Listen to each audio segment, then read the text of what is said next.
خیرکم خیرکم لأہلہ وأنا خیرکم لأہلی او کما قال علیہ الصلاۃ والسلام۔ اس حدیث مبارک میں رسول اکرم صلی اللہ علیہ وآلہ وسلم نے بہترین مرد کا معیار اور طریقہ بتایا ہے کہ بہترین مرد کون ہے۔ فرمایا کہ خیرکم خیرکم لأہلہ، تم میں سے سب سے بہترین شخص وہ ہے جو اپنے گھر والوں کے ساتھ اچھے اخلاق اور اچھے سلوک کا مالک ہے، جس کے اخلاق، جس کا معاملہ اپنے گھر والوں کے ساتھ، اپنی اہلیہ کے ساتھ، اپنے بچوں کے ساتھ، جس کا حسن سلوک سب سے بہترین ہے، بس وہی تم مردوں میں سب سے بہترین اور افضل مرد ہے۔ اور پھر اپنے ذات اقدس کے بارے میں فرمایا کہ وَأَنَا خَيْرُكُمْ لِأَهْلِي، اور میں تم سب کے مقابلے میں، پوری امت اس میں مخاطب ہے، پوری امت کے تمام مردوں میں میرا حسن سلوک میرے گھر والوں کے ساتھ سب سے بہترین ہے، سب سے بہترین ہے۔ اس سے بہتر مثال کائنات میں نہیں مل سکتی ہے۔ اب اس ایک حدیث مبارک پہ ذرا غور فرمائیے ان چند منٹس کے اندر کہ ہمارے دین نے اپنے بیوی بچوں کے ساتھ، اپنے اہل خانہ کے ساتھ حسن برتاؤ کو، حسن سلوک کو کتنا بڑا اہم کام قرار دے دیا۔ اس کی وجہ کیا ہے؟ اس کی وجہ بڑی گہری ہے، کیونکہ اگر مرد کا رویہ اچھا ہوگا، یعنی وہ حقوق پورے کرتا ہوگا، رزق حلال لا کے کھلاتا ہوگا، حسن برتاؤ، لمبی تفصیلات ہیں، اگر مرد کا برتاؤ اچھا ہوگا تو گھر کے اندر امن سکون قائم ہوگا۔ سب سے پہلے بیوی کے حقوق ہیں ازدواجی زندگی کے اندر، ماں باپ کے بھی ہیں، رشتہ داروں کے بھی ہیں، ہر ایک کا اپنا درجہ ہے، اپنے حقوق ہیں، بہت متوازن معاشرت ہے۔ لیکن اس وقت بیوی بچوں کا موضوع ہے کہ ان کے ساتھ اچھا برتاؤ یہ اچھے خاندان کی بنیاد بنے گا۔ جب خاندان کی بنیاد، گھر میں امن سکون ہوگا،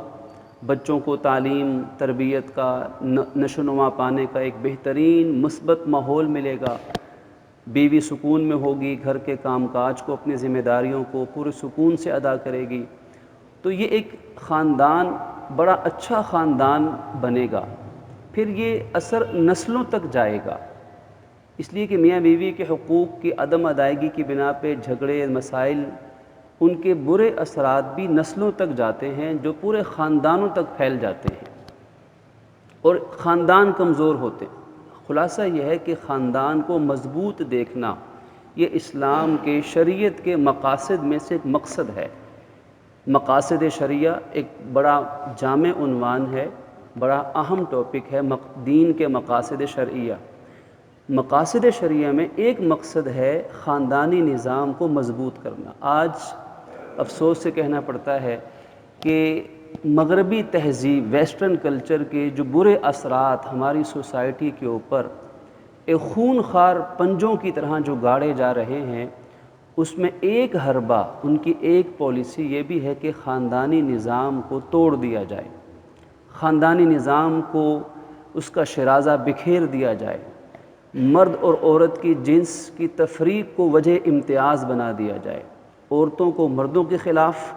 مردوں کو عورتوں کے خلاف، جنسی استحصال، باپ اور بیٹی کے درمیان میں دوریاں، شوہر اور بیوی کے درمیان میں نفرتیں، بہن اور بھائی کے رشتے کی پامالی۔ آج ہر سال 8 مارچ کو عورت مارچ کے نام پہ کچھ لوگ میلہ لگا لیتے ہیں،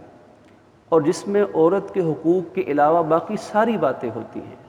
اس میں جو نعرے، جو الفاظ، جو سلوگنز استعمال کیے جاتے ہیں، ان کو تو بیان کرنا ہی کسی شریفانہ محفل کو زیب نہیں دیتا۔ وہ خرافات ناقابل بیان ہیں جس میں عورت کے حقیقی حقوق کے علاوہ باقی سب کچھ ہے، اور خاندانی نظام کو توڑنے کی باتیں ہیں۔ باپ اور بیٹی کے رشتے کے تقدس کی پامالی ہے، جس میں نکاح کو فضول اور بیکار کام سمجھا جاتا ہے،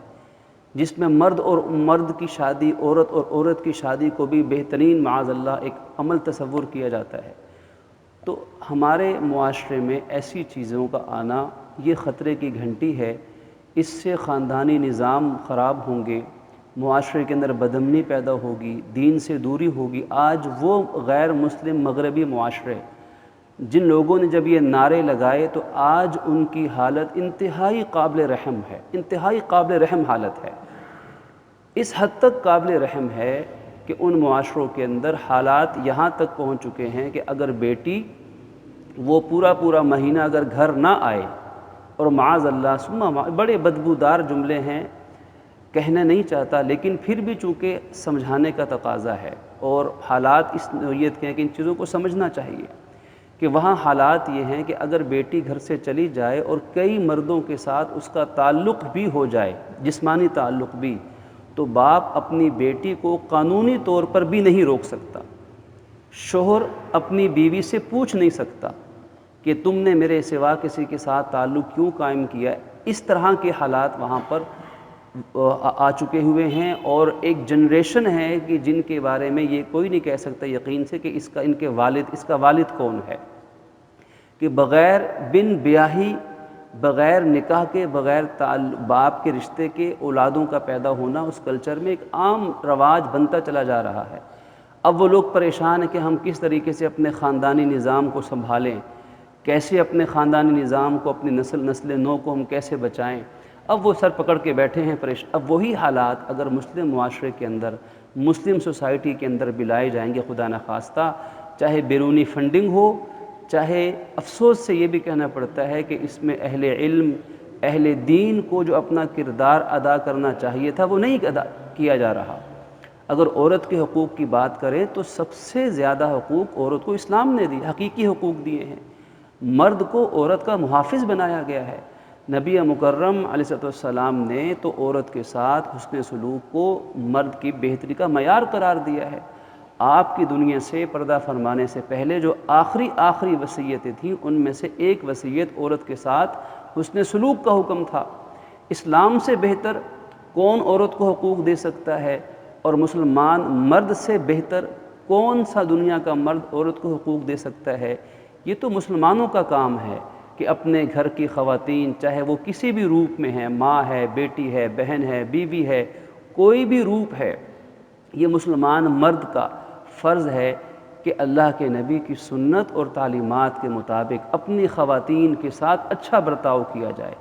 خدا نخواستہ خاکم بدہن، میرے منہ میں خاک، اگر مسلمان مرد اپنی خواتین سے اچھا برتاؤ نہیں کریں گے